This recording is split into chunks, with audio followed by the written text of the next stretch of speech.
Now, at 82 years old, Karen is finally telling the truth about what Michael Landon did to her. And once you hear her story, you'll never see that beloved show, or that man, the same way again. The perfect set that wasn't. When Little House on the Prairie first aired in 1974, it didn't take long for America to fall in love with its wholesome charm. At the center of the show stood Karen Grassel as Caroline Ingalls, soft-spoken, nurturing, and endlessly patient. She was everything fans wanted in a frontier mother. Do you like Mary's? She's older than you are. She knows more words. I know lots of words, Mark. But behind the gentle exterior of that role, Karen was quietly wrestling with a reality that didn't match the public image. To millions, Michael Landon and Karen Grassel were the perfect on-screen couple. But behind the scenes, Landon held all the power, and it showed. From the start, Landon didn't just play the lead role. He created the show. He wrote the scripts. He directed episodes.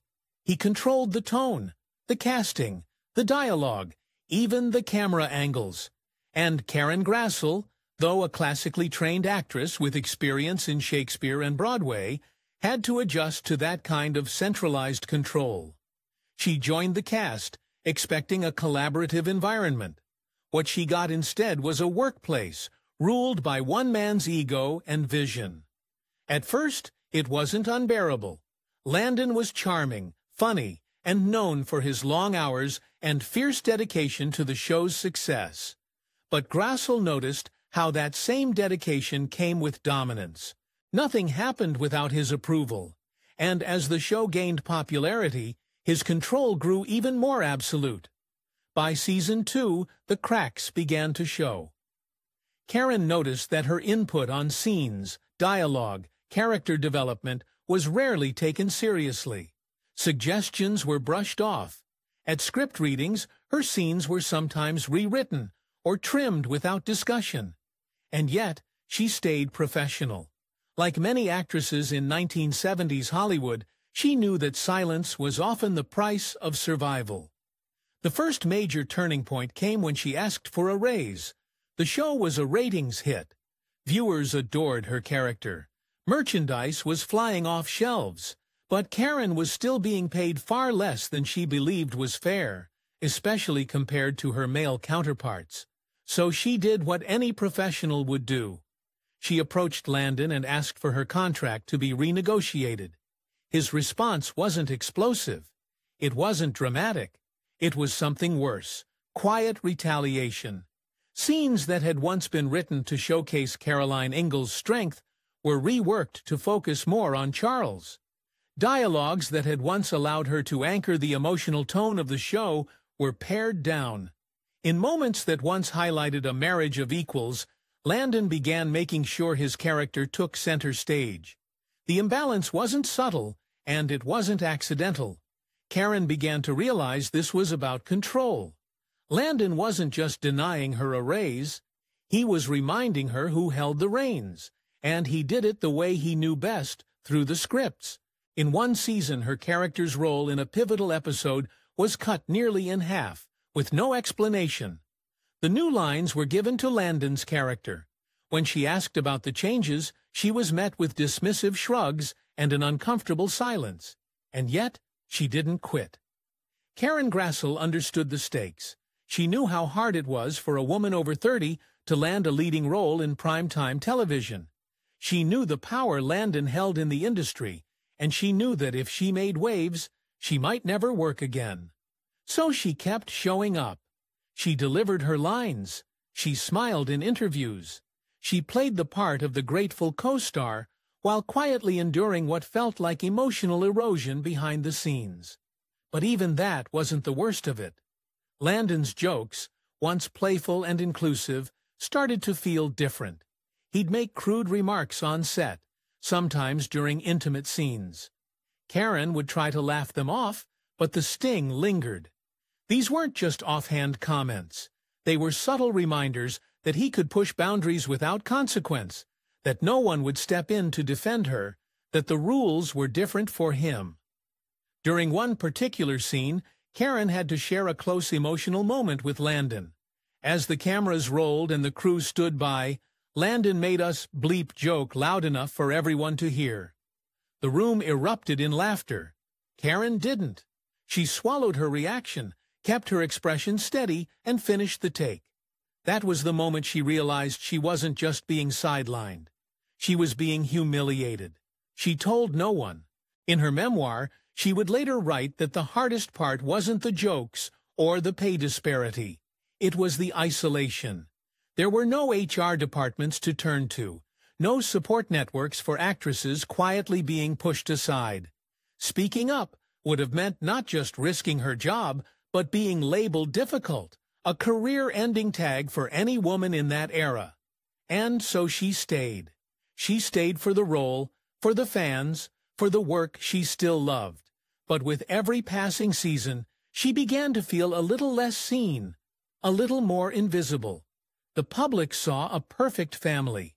She lived something far different. But what she didn't know then was that decades later, her silence would finally break. And when it did, the truth would stun even the most loyal Little House fans. The burden of staying quiet. Karen Grassel was never one to cause a scene. That's part of what made her so good at playing Caroline Ingalls. Quiet, dignity, calm, resilience, unwavering grace. But behind that calm, Karen was carrying something heavier than anyone on set could see. After the tension with Michael Landon grew, she chose silence.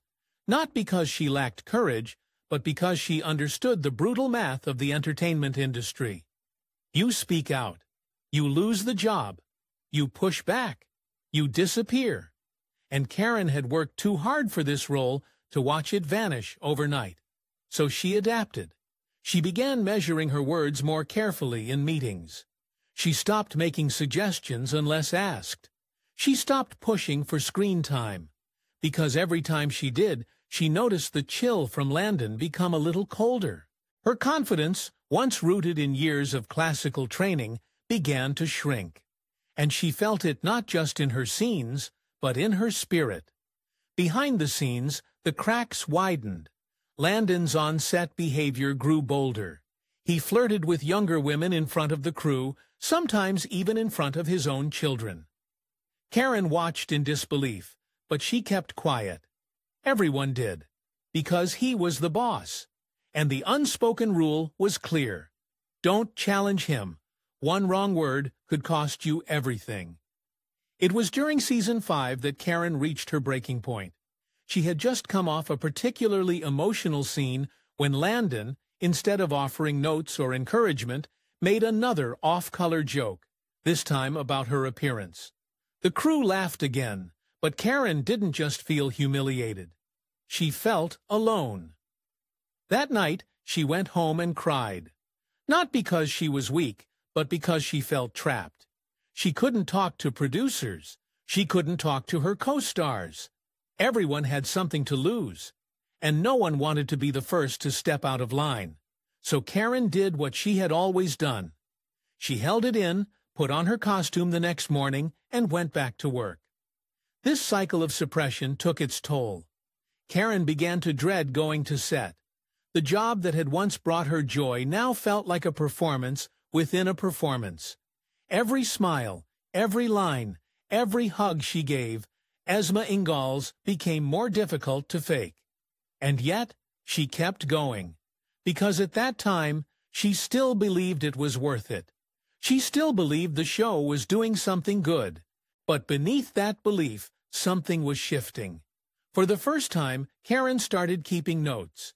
Nothing formal, nothing that could be used in court, just small personal records, remarks that cut too deep, scenes she felt were rewritten to minimize her, changes in tone, in attitude, in treatment. She wasn't preparing for war. She was simply trying to survive. As the seasons wore on, Karen's role diminished. She was still the mother figure, still in the credits, still in the hearts of viewers. But her screen time shrank, and her emotional moments became fewer and farther between. Her character stopped evolving. she became more of a backdrop than a central figure. Off-screen, Landon's control remained unshaken. He directed more episodes. He controlled the editing process. He even reportedly handpicked which cast interviews aired and which didn't. Karen watched herself slowly vanish, not just from the scripts, but from the culture of the show. It was clear. She had been made an example of. And yet, no one dared to talk about it. Not the press, not the fans, not the cast. It wasn't until decades later, when Karen turned to writing her memoir, Bright Lights, Prairie Dust, that she finally began to unpack it all. At first, she told herself she would focus on her childhood, that my dad, whom I adored, we were all crazy about him, but he could turn. Her theater days, her training. She didn't want the book to be about Little House, but the deeper she wrote, the more the memories pulled at her. The ache of silence, the sting of Landon's dismissal, the feeling of being erased. She realized then that the story needed to be told, not just for herself, but for every woman who had been pushed aside, silenced, and forgotten by the very systems they helped build. And just when she thought she was ready to share everything, an unexpected memory came flooding back. One final moment with Michael Landon that changed everything. What was in the letter she sent him? And why did it bring him to tears just before he died? But I was happy to see that the audience enjoyed the show, and we're hopefully going to make some episodes in the future that they're going to like. The answer might be the most surprising twist of all, the letter that changed everything. By the late 1980s, Little House on the Prairie had long since wrapped. The frontier sets were dismantled, the costumes packed away, and most of the cast had moved on to new projects or quiet retirements. Karen Grassel tried to do the same, and it just completely broke me up. I mean, I was just laughing and crying, and that's when I knew we were going to play together. She returned to theater, took a few television roles, but nothing ever matched the visibility she'd had as Ma Ingalls. The world still remembered her, still stopped her on the street, still called her Ma. But behind the warm smiles and public nostalgia, Karen carried the weight of a story never told. And then one day, the news came. Michael Landon was sick, not just ill, but terminal. He had been diagnosed with pancreatic cancer, and the prognosis was bleak. It sent a shock through Hollywood, through fans, and yes, even through Karen. She didn't expect the grief to hit her so hard. After everything, after the hurt, the silences, the humiliations, why did she feel like crying? Why did it feel like someone had reached into her past and ripped open a wound she thought had long since scarred over?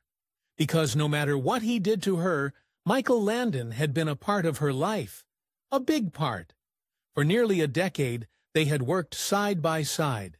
They had cried together in emotional scenes, laughed between takes, shared meals on long production days, and carried the hopes of millions of viewers on their shoulders. Their on-screen marriage might have been scripted, but the bond it created was very real. Karen sat with that grief for weeks. She didn't reach out immediately. She didn't know how. What do you say to a man who once made you feel invisible, and yet whose hand helped write the most defining role of your career? Eventually, she did what writers do. She picked up a pen. The letter wasn't long. It wasn't dramatic. It was, in many ways, the opposite of what people might have expected. Karen didn't scold him. She didn't list grievances. She simply spoke the truth. She thanked him for the opportunity, for the platform, for the role that had changed her life. And she told him something even more powerful. She forgave him. Forgiveness is a word that gets thrown around too easily.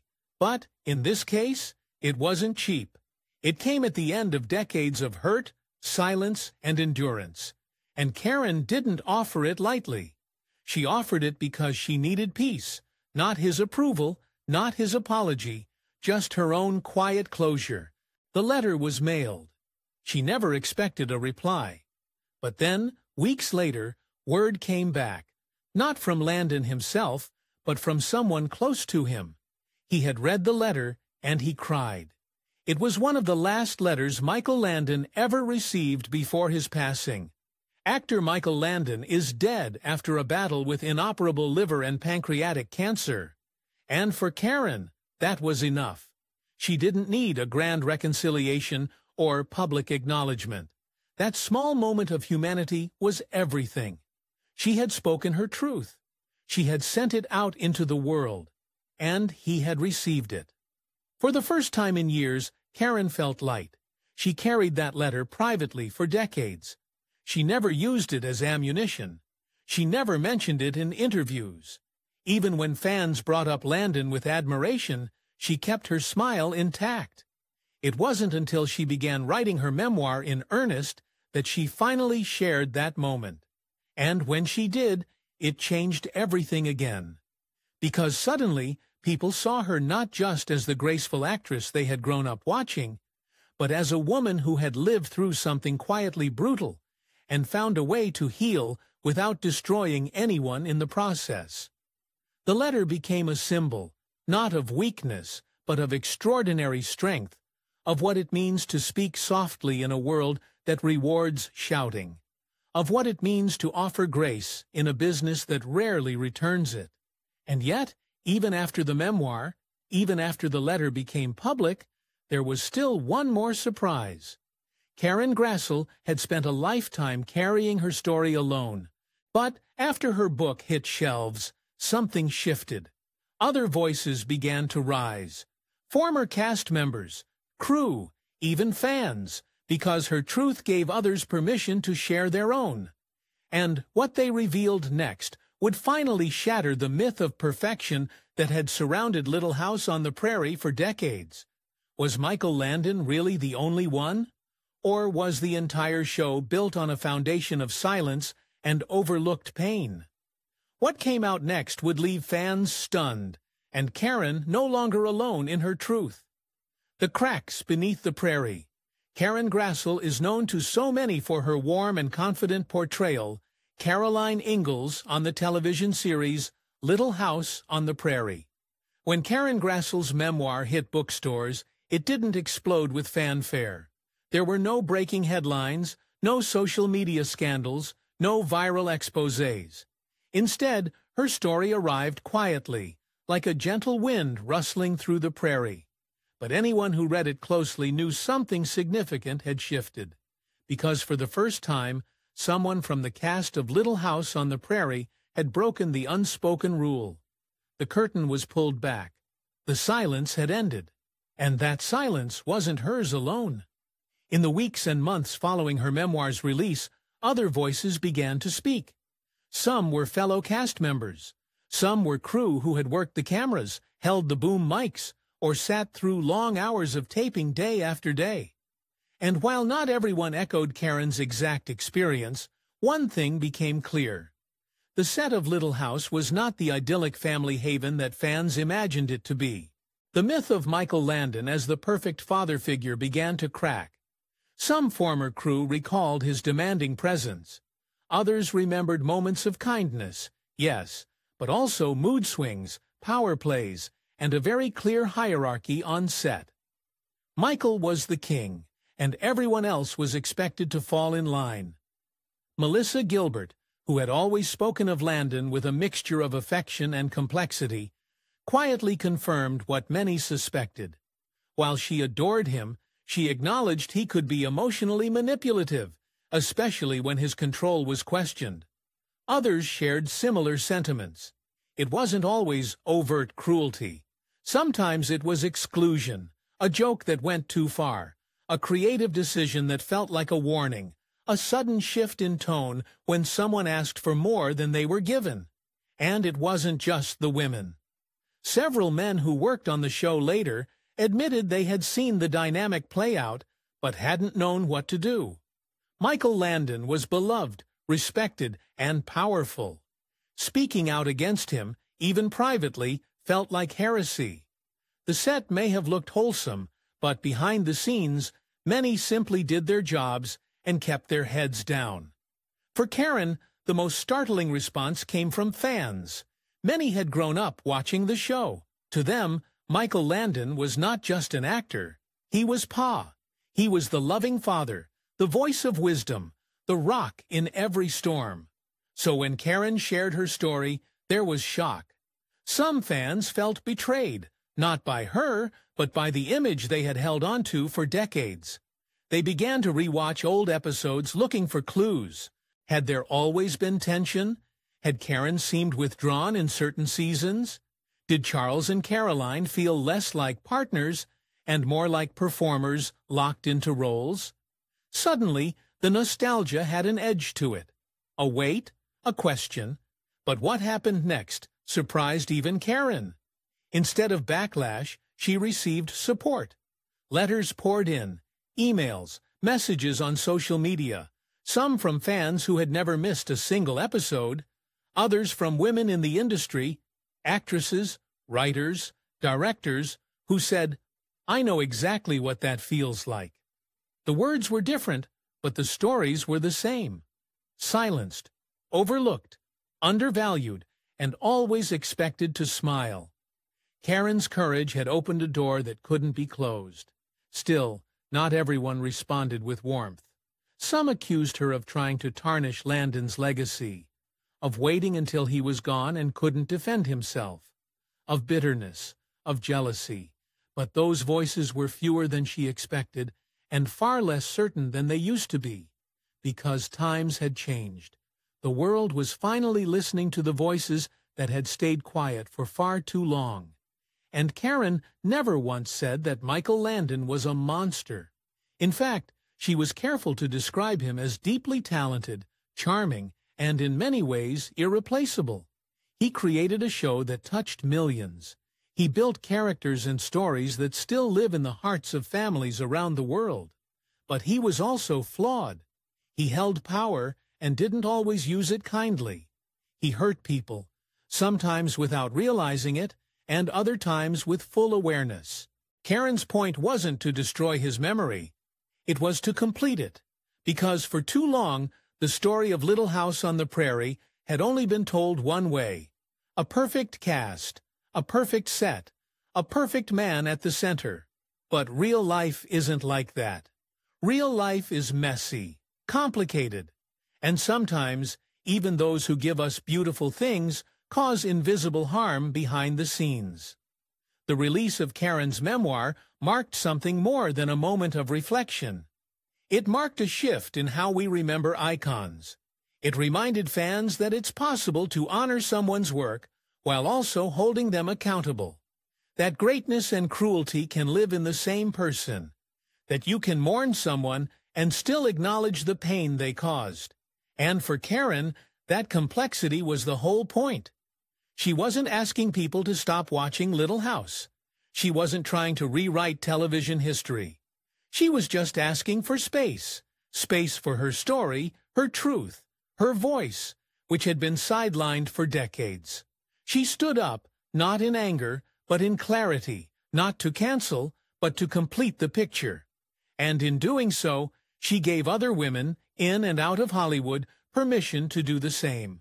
But just when the dust seemed to settle, and the world thought it had heard the full story, another surprise surfaced. Because there was one more chapter to this tale. One more moment that even Karen hadn't expected to share. And it would leave fans not with outrage or sorrow, but something even more powerful. Hope. A hope that blossomed amid shadows. Karen Grassel had finally told her truth, but the final chapter of her story held one more twist, something that even her closest friends never saw coming. Just when she thought she had laid everything bare, an old friend from the set reached out.